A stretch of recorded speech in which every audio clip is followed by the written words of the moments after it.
पुराने समय की बात है। एक गांव में भ्रमण करते करते तीन साधु जी आए। उन साधुओं के चेहरे पर एक अलग ही तेज और अलग ही विश्वास था। उन्हें देखकर लगता था कि उन्होंने जीवन के संपूर्ण ज्ञान को प्राप्त कर लिया है।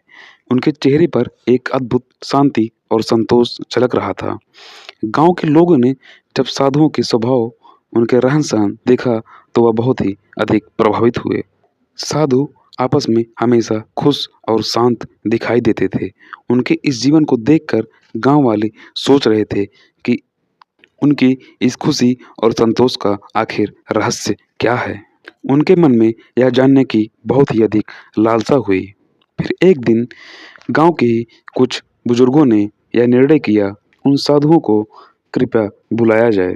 फिर कुछ बुजुर्ग उन साधुओं के पास जाकर आग्रह किए कि गांव के ही एक बड़े बरगद के पेड़ के नीचे मिलने का आग्रह किया और साधुओं ने निराश ना करते हुए उन बुजुर्गों की बातों का मान रखा और अगले दिन प्रातःकाल में वह बरगद के पेड़ के नीचे आ गए और वहाँ सभी गांव वालों भी एकत्रित हुए और उस गांव के मुखिया ने बहुत ही विनम्रता से उन साधुओं से पूछा, महाराज, आपके चेहरे पर हर समय इतनी शांति और खुशी कैसे रहती है?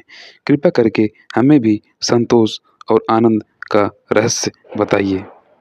साधुओं ने एक दूसरे की ओर देखकर मुस्कुराया और पहले साधु ने कहा, हमारे पास इन सभी चीज़ों से मुक्ति पाने का 3 मंत्र है, जो हमारे जीवन की हर मुश्किल और चिंता का हल है। अगर तुम इन मंत्रों का अभ्यास करोगे तो तुम्हें भी सुख शांति और संतोष अवश्य ही प्राप्त होगा। पहले साधु ने कहा, मेरा पहला मंत्र है सकारात्मकता। जीवन में चाहे जो भी परिस्थिति हो, चाहे जो भी विपरीत परिस्थिति हो, मैं उसमें भी कुछ न कुछ अच्छा खोज ही लेता हूँ। अगर कोई भी मुश्किल घड़ी आए, उसमें भी कोई अच्छा पक्ष देखने को प्रयास करता ही हूँ। इससे नकारात्मकता कभी मुझ पर हावी नहीं होती और मैं हमेशा अपने मन को शांत और खुश रख पाता हूँ। फिर दूसरे साधु ने भी अपने मंत्र का रहस्य गांव वालों को बताया। मेरा मंत्र है क्षमा।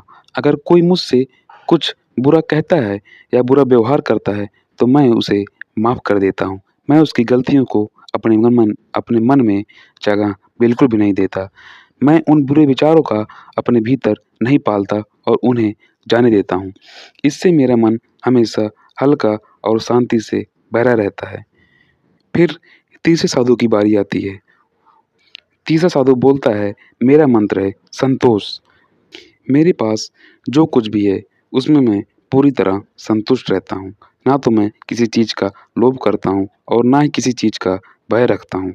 मैं वर्तमान में जीता हूँ और उसी में संतुष्ट रहता हूँ। यह संतोष मेरे जीवन का सबसे बड़ा आनंद है। उन तीनों साधुओं की बात सुनकर गांव वाले अपने जीवन के लिए 3 मंत्र को सीख लिया। सकारात्मकता, क्षमा और संतोष।